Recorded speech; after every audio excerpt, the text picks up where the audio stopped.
একটা চ্যানেলের পিছনে একটা মানুষ অনেক বেশি পরিশ্রম করে, আর অনেকেই বলে আমি শখের বসে এসেছি, কিন্তু আসলে সেটা শখ না, সেটা প্রফেশনালি সবাই আসে। এত কষ্ট করে আমি মনে করি না কেউ এই প্ল্যাটফর্মে শখের বসে আসে। কেউ আমার কথাই কিন্তু মন খারাপ করবেন না, আমি যেটা সত্যি সেটাই বলছি। আমিও যে শখের বসে আছি এরকম একদমই নয়, আমিও একটু আশা নিয়ে এখানে এসেছি। হ্যালো এভরিওয়ান, আসসালামু আলাইকুম। সবাই কেমন আছো? আলহামদুলিল্লাহ আমি বেশ ভালো আছি। আমি সাথে বলছি শরীয়তপুর থেকে। আজকে নতুন আরেকটি ভিডিও নিয়ে তোমাদের সাথে চলে আসলাম। আসলে ওইরকম কাজ দেখাবো না আজকে তোমাদের সাথে, বা আজকে একটু ইউটিউব সম্পর্কে কথা বলবো। গতকালকে যখন আমি ভিডিও স্ক্রল করতে করতে ইউটিউবে দেখলাম যে এক আপু কমিউনিটি পোস্ট দিয়েছে, জান্নাতুল ফেরদাউস নামের একটা আপু, তার চ্যানেলে প্রায় 5,000 প্লাস সাবস্ক্রাইবার। তো তার এই চ্যানেলে আমি একটু ঢুকে দেখলাম যে তার চ্যানেলের মধ্যে 41টা, 42টা, 115টা, 20টা এরকম আর কি তার ভিউজ। আমি একটু দেখে অবাকই হয়েছি যে এরকম কেন। তো আসলে এত কষ্ট করে ভিডিও করে এডিট করে আপলোড দেওয়ার পরে যখন দেখি যে চ্যানেলটা মোটামুটি ভালো বড় হচ্ছে বা ভিউজ হলে কিন্তু মনটাই অন্যরকম ভালো হয়ে যায়, তাই না? কিন্তু ইউটিউব মনে হয় আমার সাথে সত্যতামি করতেছে। যাই হোক, ওই আপুটার কমিউনিটি পোস্টটা দেখে আমার অনেক বেশি খারাপ লেগেছিল, কিন্তু কিছু তো করার নেই, সবাই তো অসহায়। আসলে কার ভাগ্যে কী লেখা আছে সেটা এখনও কেউ কিছু বলতে পারে না। আমরা যেহেতু অনেক ছোট ইউটিউবার, আমরা একটা মুখ খুলে কিছু বলতেও পারবো না। সেক্ষেত্রে এতটুকু বুঝতে পারছি আসলে এই প্ল্যাটফর্মে থাকতে হলে অনেক বেশি পরিশ্রম দিতে হবে, অনেক বেশি ধৈর্য নিয়ে থাকতে হবে।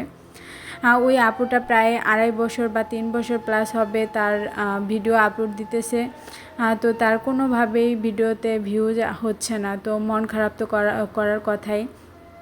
যাই হোক, আমি জানি না আপু আমার ভিডিওটা দেখবে কি না, কিন্তু এই প্ল্যাটফর্মে আসলে অনেক বেশি ধৈর্য নিয়ে থাকতে হবে। তো এদিকে দেখেন, আমি অনলাইন থেকে একটু একটা জিনিস অর্ডার দিয়েছি। এগুলো হচ্ছে চুই ঝাল, যেহেতু সামনে কুরবানি আসছে তাই আগে থেকে একটু চুই ঝাল আমি অর্ডার দিয়েছি।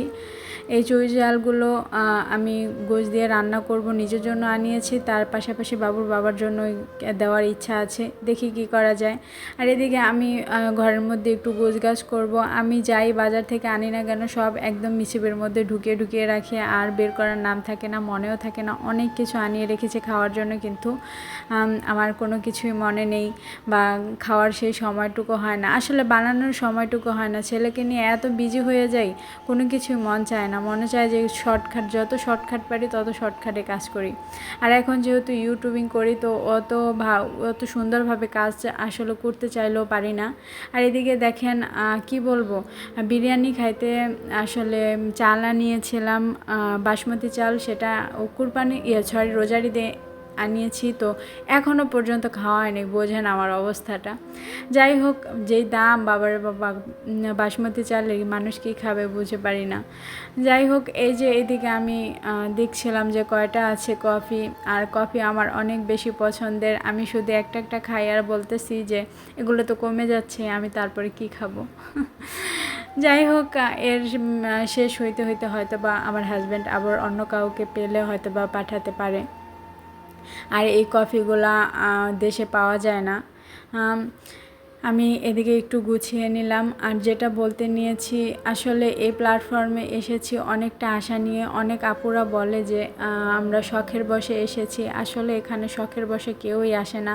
সবাই একটু আর্থিক সমস্যার কারণে আসে বা উপার্জনের জন্য আসে। এটা আমি কার খোর মতন আমি বলতেছি, আপনারা হয়তো বা অনেকে মন খারাপ করতে পারেন বা আমাকে একটু খারাপ ভাবতে পারেন, কিন্তু এটাই সত্যি, এটাই বাস্তব।